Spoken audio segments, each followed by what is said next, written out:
3 March 2026ની રાત સામાન્ય નથી. આ રાતે લાગનાર ચંદ્ર ગ્રહણને આધ્યાત્મિક રીતે ઉર્જાનો શિખર સમય માનવામાં આવે છે.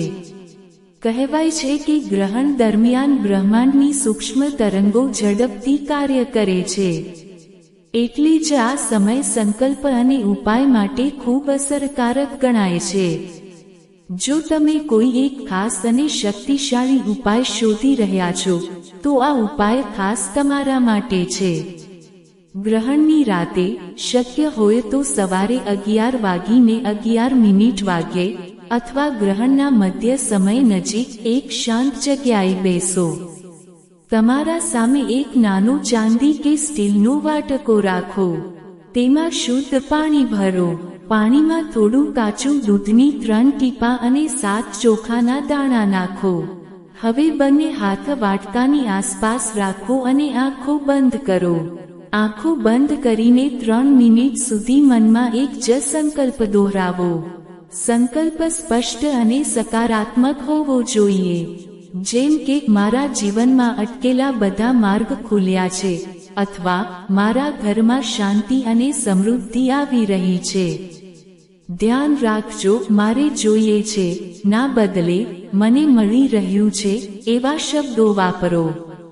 માનવામાં આવે છે કે ગ્રહણ કાળમાં બોલેલા સકારાત્મક વાક્યો ઉર્જા રૂપે ઝડપથી પ્રભાવિત કરે છે. હવે 11 વખત ધીમે અવાજે ઓમ ચંદ્રાય નમઃ બોલો.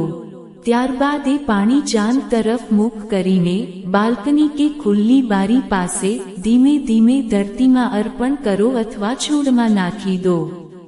આ પ્રક્રિયા પૂર્ણ થતાં જ 1 મિનિટ મૌન રહો.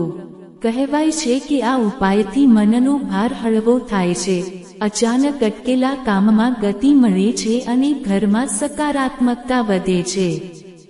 ઘણા લોકોનો અનુભવ છે કે ગ્રહણ પછીના 24 કલાકમાં કોઈ સારા સમાચાર, નવી તક અથવા આંતરિક શાંતિનો અનુભવ થાય છે.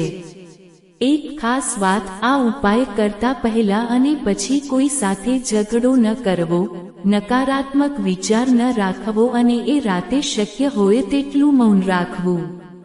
ઉપાયની શક્તિ તમારા વિશ્વાસ અને ભાવ પર નિર્ભર છે. 3 માર્ચ 2026ની આ રાતે જો તમે આ 5 મિનિટનો ગુપ્ત ઉપાય કરશો, તો કદાચ તમને અંદરથી એક નવી દિશા મળતી અનુભવાશે. જો તમે આ ઉપાય કરવાના છો તો કોમેન્ટમાં સંકલ્પ પૂર્ણ લખજો. આવી જ ખાસ માહિતી માટે જોડાયેલા રહો.